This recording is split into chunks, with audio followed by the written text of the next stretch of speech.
This is intended to be a short little helpful video for anybody that has a GMC Terrain with the 2.4 liter Ecotec motor and you have an engine code P0442, which indicates you have a small EVAP leak somewhere within your EVAP system, which the EVAP system, it's designed to capture the fuel vapors and direct them towards the intake, in which they are drawn back into the engine and reburned. You will fail an emissions test if you have this code, but I started by replacing the fuel cap. This is the charcoal canister, and in the charcoal canister there's a vent valve. I replaced that vent valve.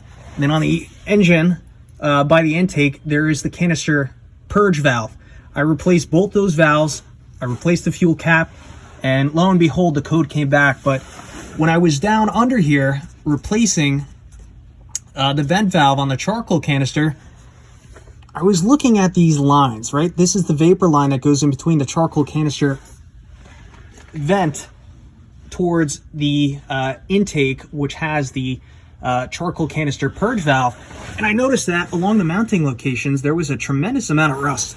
And I kind of figured, well, if replacing the valves didn't fix the code, then I'd have to look further into these rusty lines. Well, take a look at the amount of rust right there. Well, this time I got a little bit smarter. I decided to do a better diagnosis here. So I have some soapy water. I'm just spraying it on this line where it makes that connection at the mount right there.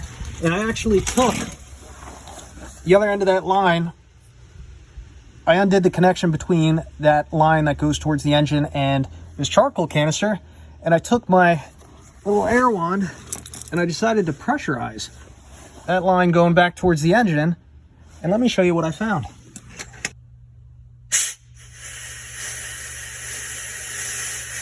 So I'd say that without question is our EVAP leak. Now the question is, can I find a replacement EVAP line for a reasonable cost? Because this line right here, it's probably 5 or 6 feet long. It's going to be a bit of a challenge to fish it through the frame and up into the engine. So if I cannot find a reasonably priced replacement EVAP line, I'm probably just going to get my flare tool out here and put a splice in.